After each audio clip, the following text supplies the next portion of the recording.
Have you ever found a sewing project that makes you even more excited for a holiday than you already were? Well, that is what this cute little bunny drawstring bag is for me when it comes to Easter. And it goes so cute with the little carrot drawstring bag, which I also have a video tutorial for how to make that. So if you want to make both, I'll show you how to do this one now and then check the link below so you can also make these cute little carrots. So let's hop to it and get sewing. Let's start by talking about the supplies. You're going to need 4 pieces of white fabric, 5.5 inches wide by 7 inches high. Then you can download the free template for the bunny ear and also for the bunny face if you don't want to draw your own. Some white fabric for the bunny ear and then any kind of a print. So I'm going to be using this green from my spring barn quilts because I think it's going to be super cute. But you can see I just used a cute yellow scrap that I had here. For this one, I took Thomas the Train fabric from Riley Blake Designs and fussy cut so that the trains were on the ears. The bunny face template, I'm going to be using a heat erasable pen quite a bit. Then you need a way to get this face onto the bag. Here are 2 different ways. This one, I used the heat erasable pen, drew the face on there, and then I embroidered. So to do that, you just need some embroidery floss, needle, everything for embroidery. This one, even easier. I just put the fabric down and I used Sharpie markers. Obviously, fabric pens would work as well. Didn't have any of those on hand. I'm a big fan of using what I have in my space whenever possible. Then some pins. You're going to need a seam ripper to create that drawstring, a safety pin. You're going to need drawstring material, pinking shears, maybe a small screwdriver. I'm going to show you how I use this to get those drawstrings in and cooperating nicely.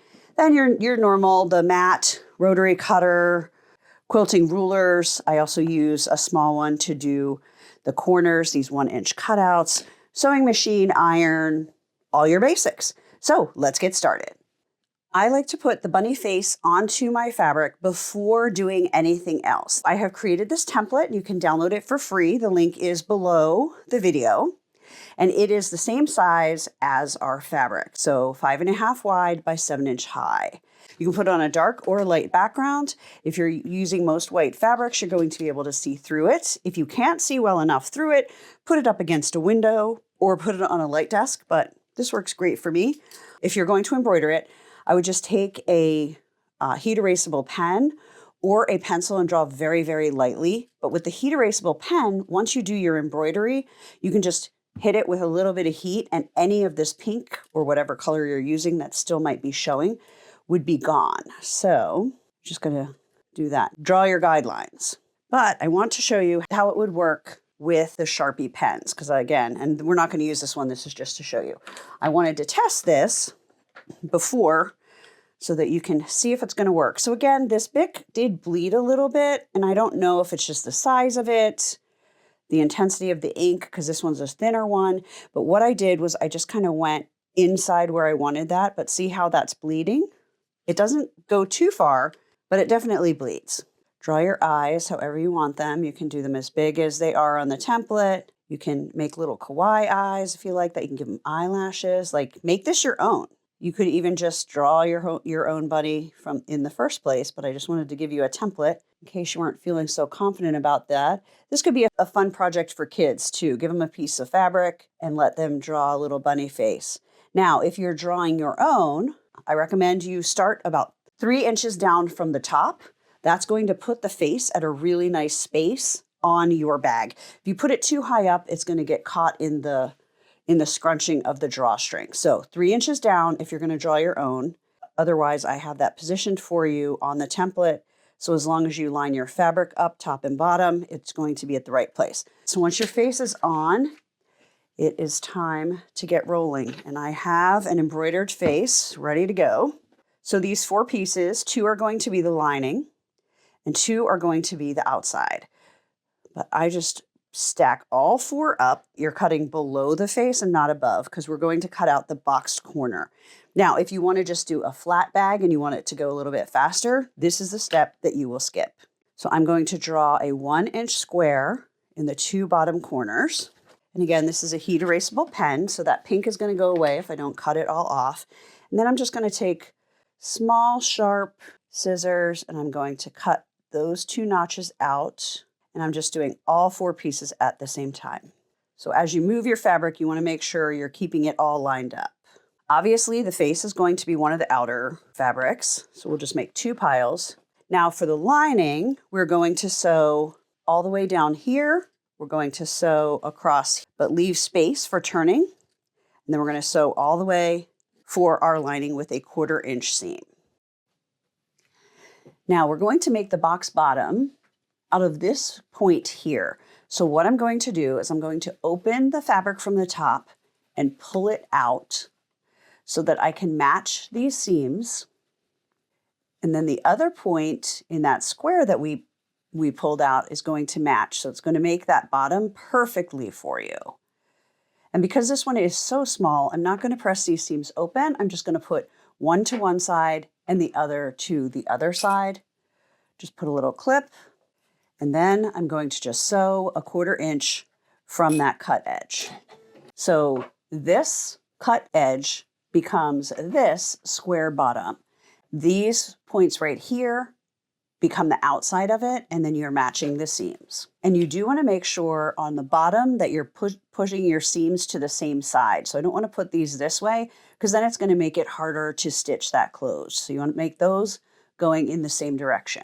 And then I'm matching the seam line here, and then I'm just going to sew a 1/4 inch from that edge. Next, we're going to work on our bunny ears. So if you want to do something where you're fussy cutting and you want to know exactly what's on the inside of your ear, go for it.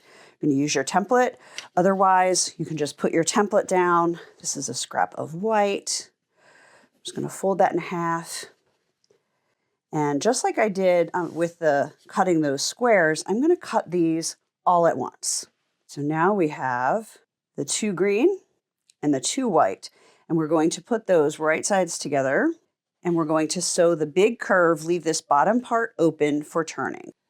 And make sure you go back and forth at both ends because we are going to be turning this right side out in between a pretty small area. So you want to make sure that the stitching isn't going to pull out as we turn this ear right side out. Now we need to trim the curves on these ears before we turn them so that we can get a nice smooth edge like this on the bunny ear. And my trick is to use pinking shears. And then I always just hold it right over a trash can while I cut. And I love these pinking shears from Fiskars, how they move like that. It's a lot easier on your hand and your thumb. So you're just going to trim all the way around. This is way easier and faster than taking little scissors and going clip, clip, clip, clip. Talk about hard on your hand. You just want to be very careful and slow and make sure you do not cut any of the stitches. So I'm going to do that for both ears. There were 2 supplies I forgot to mention, tweezers and a turning tool. So this is a pretty small area to turn this whole big thing, but don't worry, we can do it. So you're going to get it started and kind of flip that fabric back so you're not just straining on the edge. So see, I'm just working really hard to get the whole thing flipped down. See how that seam is flipped down? And then you can either just try and pull that out, but I like to use tweezers. So I'll stick tweezers in there, I'll hold the edge of the fabric, and I'll just use the tweezers to pull that out. And sometimes you can just kind of open that up, get the tweezers down in there a little bit further, and get a much bigger chunk.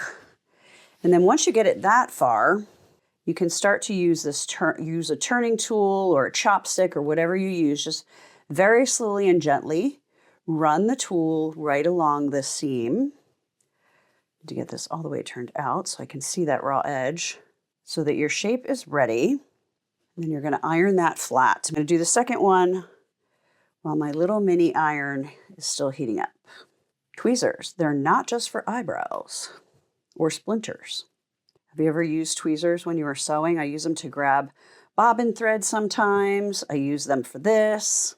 Okay, before you press it, you just want to look and make sure you have that curve pushed out as well as you can. And I'm going to use a Cricut mini press because these are pretty small presses that we're doing at this point, and it makes it easier to see what I'm doing, a little bit less heat and steam coming at me, and definitely less on my fingers. So I basically have 3 sizes of irons. I have my big Eliso iron. I also have their project iron that's a little more travel size. And then I also use this little baby Cricut a lot too. What kinds of irons do you have? Do you have one that you use for everything, or have you become an iron collector or heat press collector like me and have different ones for different jobs? Let me know in the comments.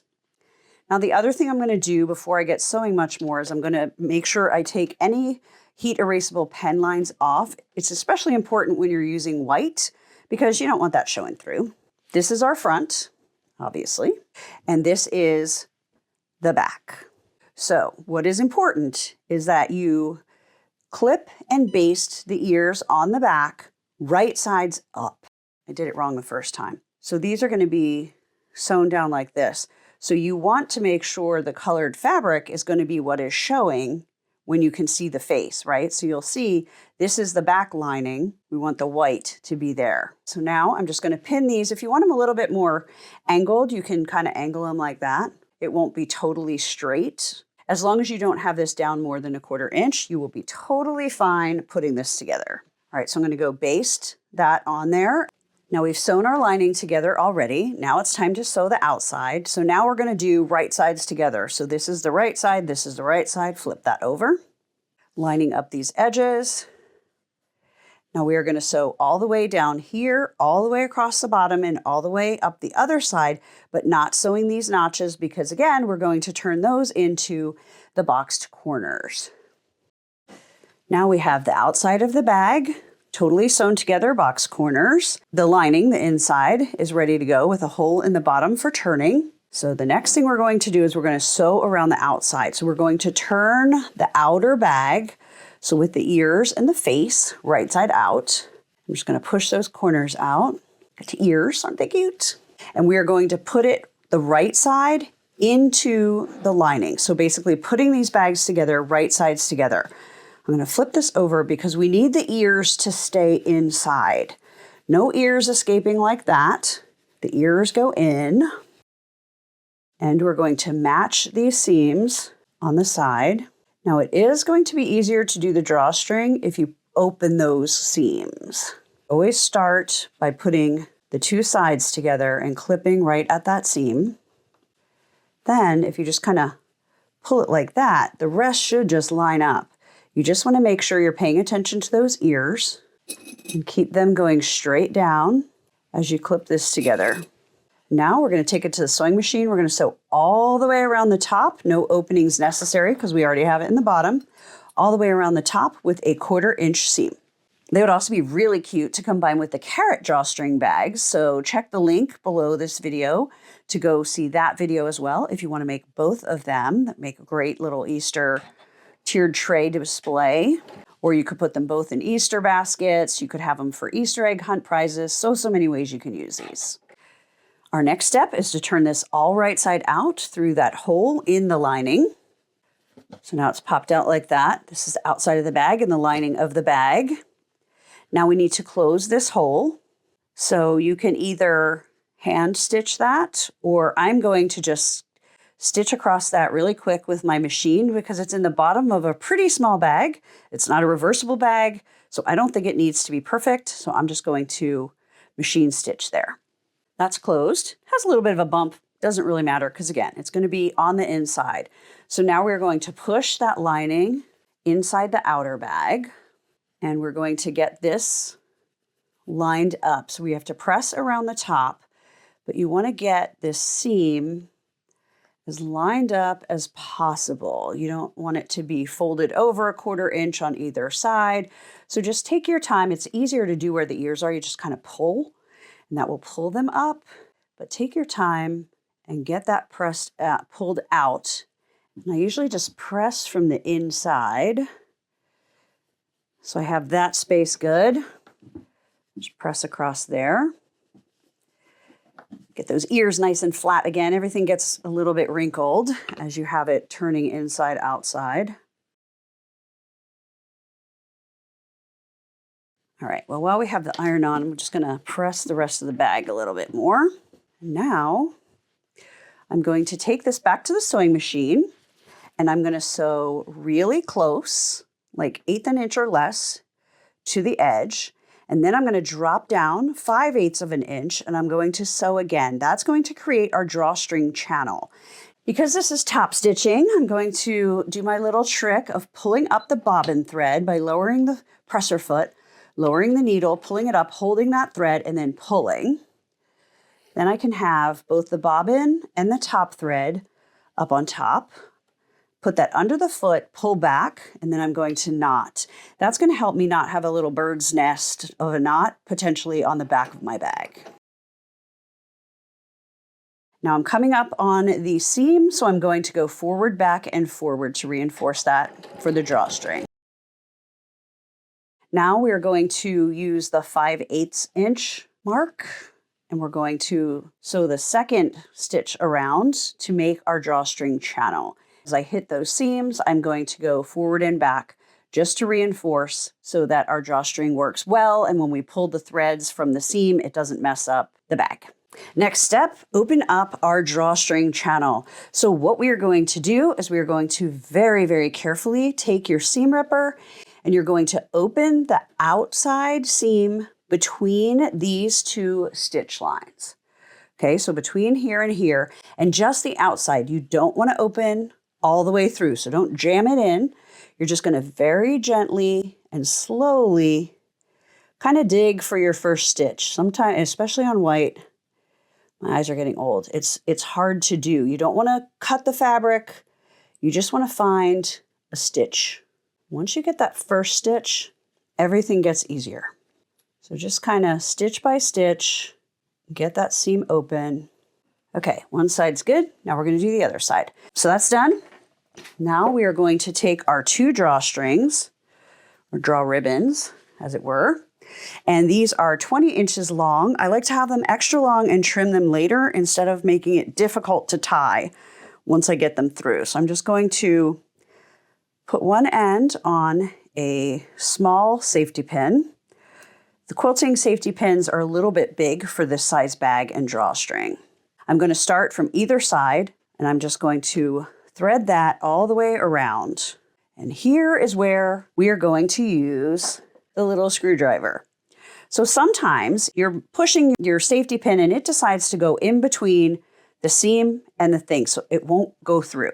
So sometimes if you jiggle it, you can get it to go through. If you can't get it through, what I do is I take the screwdriver and I put it in the channel and I push it up. So it's basically going to hold that seam back. And then you're going to push the safety pin under the screwdriver to get it to go through. I just got really tired of having it take 5 minutes and I came up with that and it works great.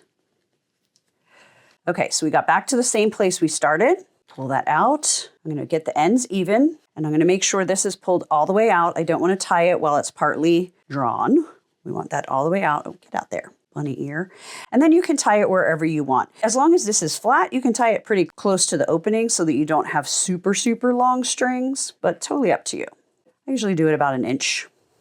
So we'll cut that off after we do the second one. Now the second one, we're just going to do the same thing, but we're going to start and end on the opposite side.